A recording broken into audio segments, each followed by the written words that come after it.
근데 수익 면에서는 이렇게 차이가 나죠. 수익 면에서 10만원 정도 차이가 나요. 그러면 영업하는 영업소장, 영업사원들, 또 업체에서는 똑같은 20kg를 설치하고 건축물 위에다가 설치하는 조건이 똑같다 그러면 당연히 이쪽으로 계약을 유도하는 것이 맞습니다. 근데 그럼에도 불구하고 알고도 그러는지 몰라서 그러는지 몰라도 무조건 자가용 PP예요. 소규모. 안녕하십니까, 한국선에너지입니다. 오늘 이 시간에는 저번 시간에 예고해드렸듯이 요즘 뜨거운 감자죠. 자가용 PPA. 자가용 PPA 제도에 대한 허와 시를 좀 심도 있게 말씀드려보고자 합니다. 우리가 태양광을 보면 크게 주택용과 사업용으로 나눌 수가 있어요. 오늘 시간에는 주택용은 생략하겠습니다. 사업용 발전 사업에서는 기존에 우리가 하고 있던 RPS 발전 사업에 지금 오늘 말씀드리려고 하는 자가용 PPA라는 이런 제도가 있습니다. 자가용 PPA는 2018년 7월 달에 그 전에도 이 제도는 있었어요. 그때는 쓰고 남은 전기의 50%까지만 판매를 할 수 있었는데 쓰고 남은 전기의 전량을 판매할 수 있는 그런 제도로 2018년 7월 달에 수정 보완돼서 실시가 되는 제도입니다. 자가용 PPA는 어떤 조건을 갖고 있느냐? 쉽게 얘기하면 건축물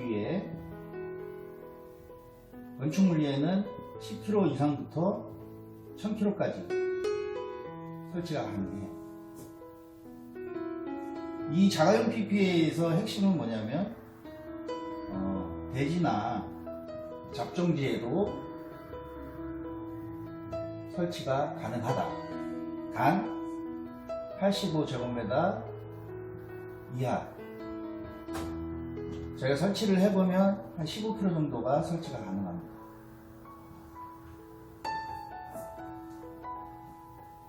이 자가용 PPA의 치명적인 단점도 있지요.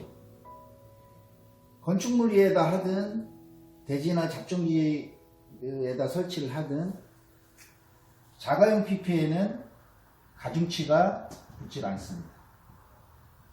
REC에 대한 가중치가 자가용 PPA는 없다.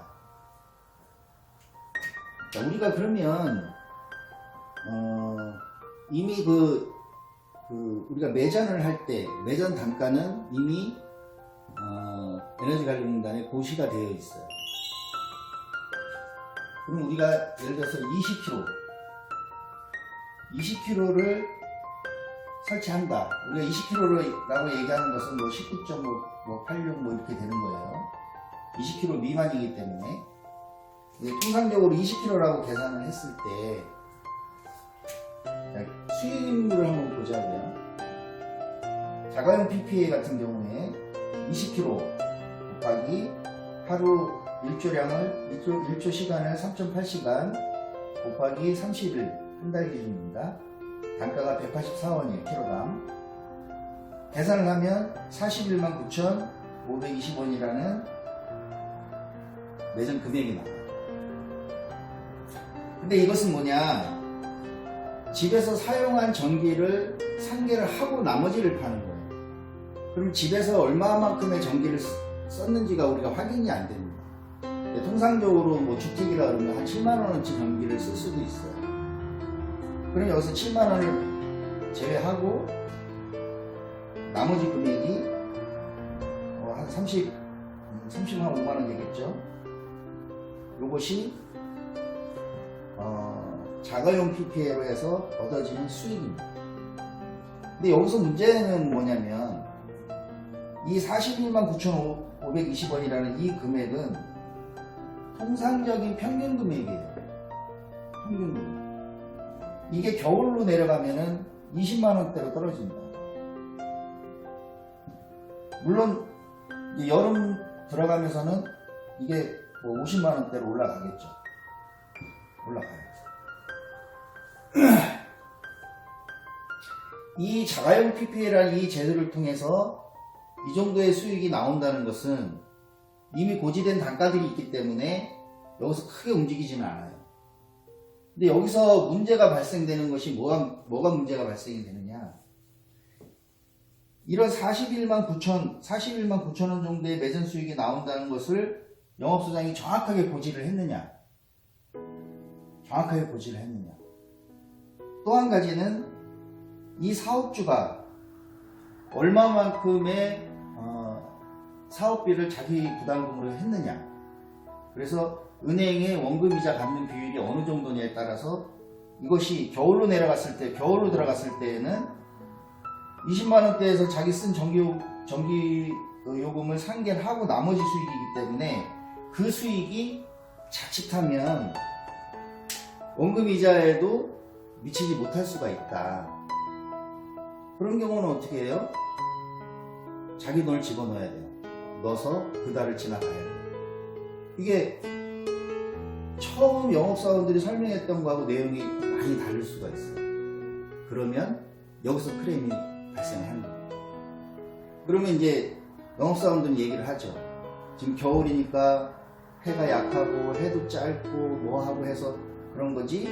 이제 뭐 여름철 들어갈 때쯤 돼서 한번 보세요. 그때 가면 이거보다도 훨씬 높은 수익이 나올 겁니다.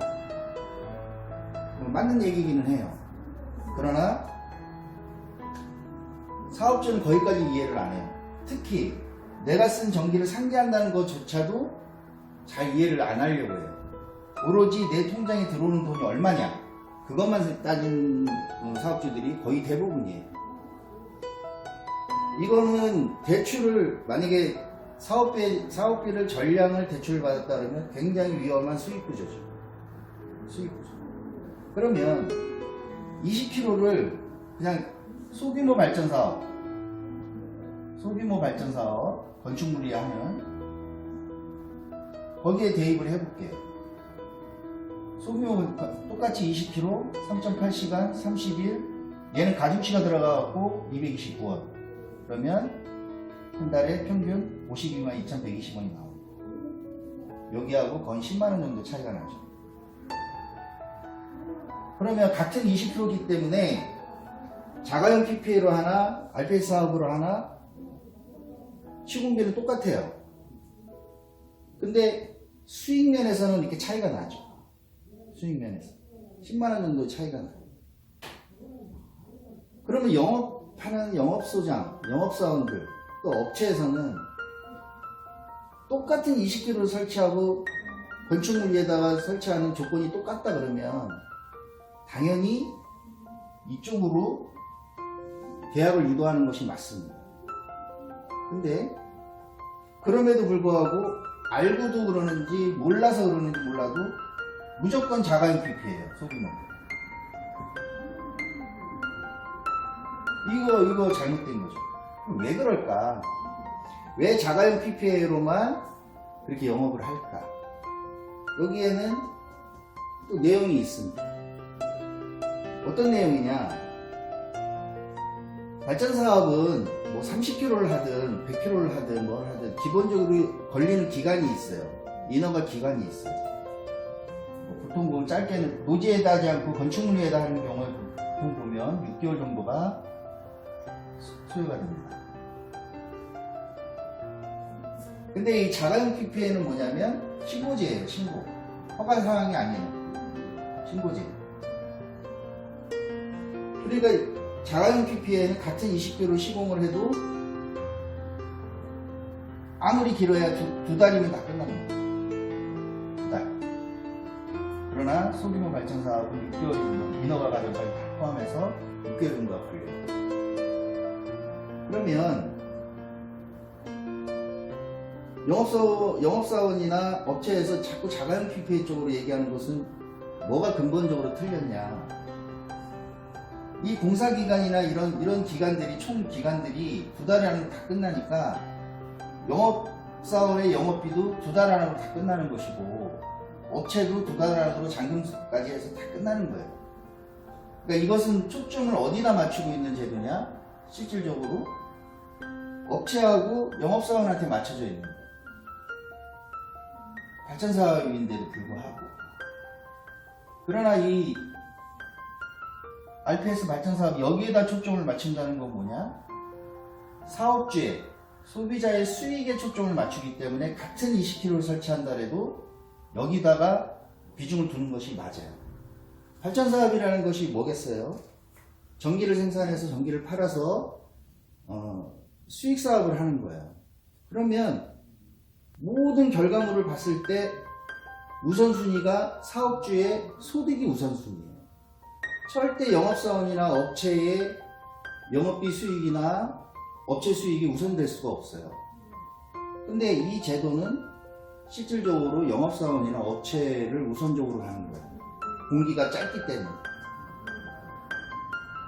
기다려주면 되죠. 기다려주면 돼요. 그 누가 안 주는 거 아니잖아요. 업체도 잔금 조금 더 기다려주면 돼요. 그래서 이 제도를 통해서 이렇게 가야지만이 사업주가 정상적인 수익을 가져갈 수가 있는 거죠. 아까 말씀드렸던 이 제도는 제가 한국형 FIT를 기준으로 해서 말씀드린 한국형 FIT도 똑같이 재작년 2018년 7월 달에 새로 생긴 제도인데, 이것은 그 소규모 30kg 미만의 그 발전사업 하는 사람들에게 안정적인 또 그런 소득을 지원해주기 위해서 정부에서 예전에는 입찰을 통해서 장기 계약을 했다 그러면 원하시는 분들은 다 20년 장기 계약을 할 수 있게끔 해줬어요. 그것도 직전 연도의 장기 계약 단가 중에서 제일 높은 단가. 그래서 이것은 지금 현재 229원이라는 이 단가가 직전 연도에 제일 높은 키로당 매장 단가예요. 이게 이제 뭐 해가 바뀌면은 또 그 직전 연도니까 이게 또 변화가 있겠죠. 지금까지는 아무튼 이 기준으로 합니다. 이것도 마찬가지. 184원도 뭐 같은 기준이에요. 여기는 가중치가 안 들어간 단가, 이거는 1.5 가중치가 들어간 단가죠.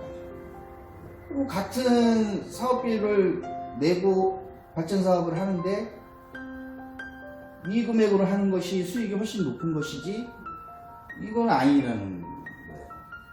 근데 우리가 해보면 이렇게 갈 수밖에 없는 또 집들이 있어요. 특히 이제 시골에 있는 집들을 이렇게 보면 집 자체는 되게 협소하고 허술해요. 뭐 몇 킬로 올라가지도 않아요. 근데 마당은 넓은 집들이 있어요. 다 대지고. 그런 경우에는 이 FIT 제도가 아니라 소규모 이 제도가 아니라 자가용 PPA로 가는 거죠.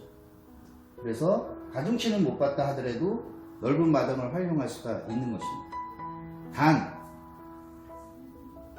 사업비 전체를 뭐 대출을 받는다든가 이런 식이면은 겨울에 이런 현상이 나올 수가 있습니다. 내 돈을 보태서 원금 이자를 갚아야 되는 상황도 나올 수가 있다.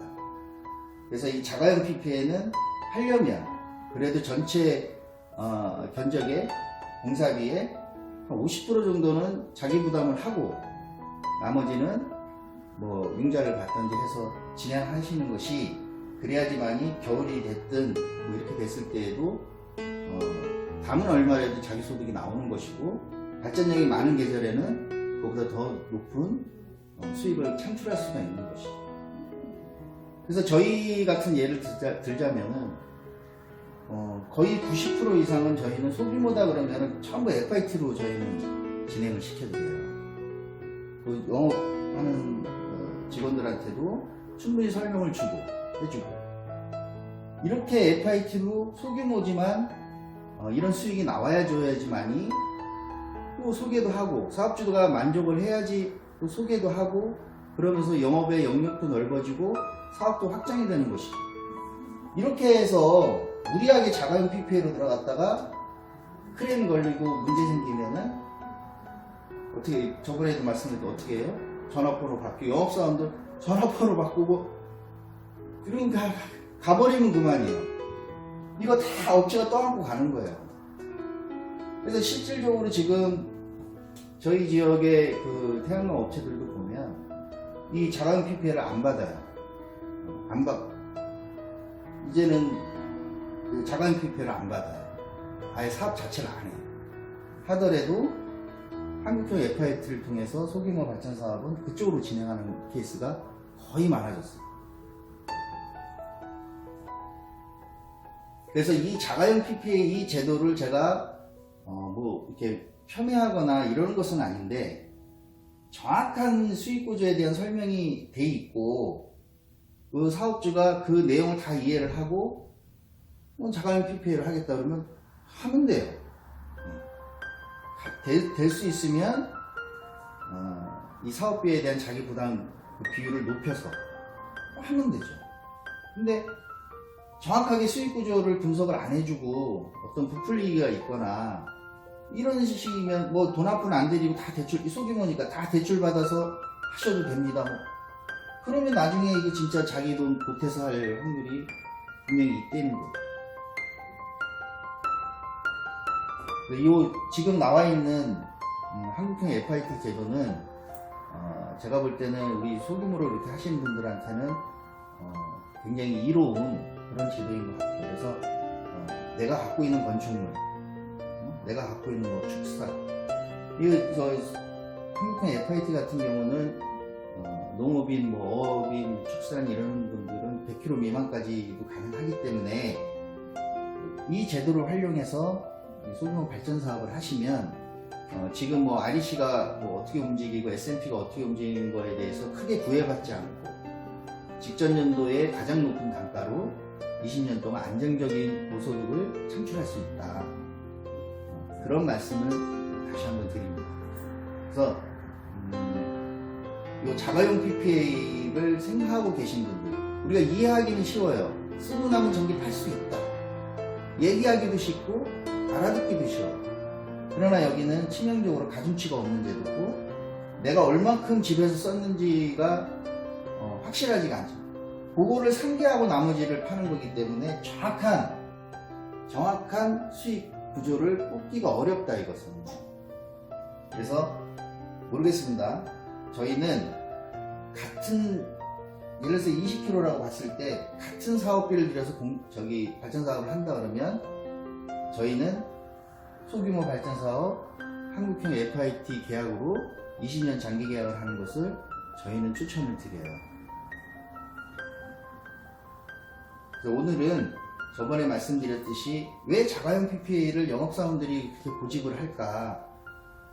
사실은 아까 말씀드렸죠.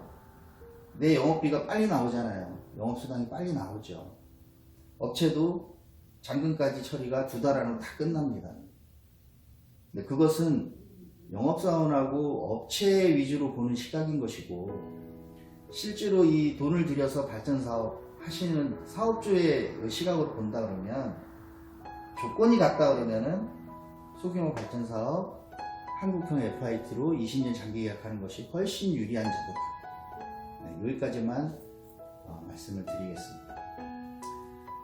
다음 시간에는 우리가 이제 그 태양광 발전 사업에 대해서 계약을 해요. 뭐 내가 발전 사업을 하겠다 그러면은 좋은 얘기, 또 수익이 어떻게 발생하는지 그런 주위에서 이런저런 얘기를 듣고서는 이제 알아보기 시작하고 이런 과정을 거쳐서 계약을 하게 되죠. 그러면 어떤 업체와 어떻게 어느 정도의 적정 가격으로 계약하는 것이 잘 계약을 하는 것인지, 잘 계약하는 것이냐, 손해 안 보고 계약하는 것이냐, 뭐 말씀드리고 뭐하지, 뭐 바가지 안 쓰고 뭐 계약하는 것이냐, 여러 가지가 있어요. 그래서 다음 시간에는 우리가 어떻게 발전 사업을 업체와 계약을 할 때 어디에 주안점을 둬야 되고 어떻게 계약을 하는 것이 가장 합리적인 계약인지를 한번 또 또 따져보겠습니다. 그래서 저희가 저희 첫 시간에도 말씀드렸듯이 저희는 이렇게 어려운 얘기는 이렇게 하고 싶지는 않아요. 우리가 현장에서 벌어지는 얘기들, 이런 얘기들, 우리가 어떻게 소통하면서 풀어가는지 이런 부분들에 대해서 알기 쉽게 그렇게 정보를 제공하려고 합니다. 그래서 오늘은 그 자가용 PPA 여기에 요 부분에 대해서 아무튼 나름대로 저희 회사 나름대로 허와시를 한번 짚어봤어요. 판단은 사업주분들이 하시는 거죠. 그러나 이 내용들은 기본적으로 알고 있어서 그런 판단을 하시는데 도움이 되셨으면 합니다. 지금까지 한국 선에너지였습니다.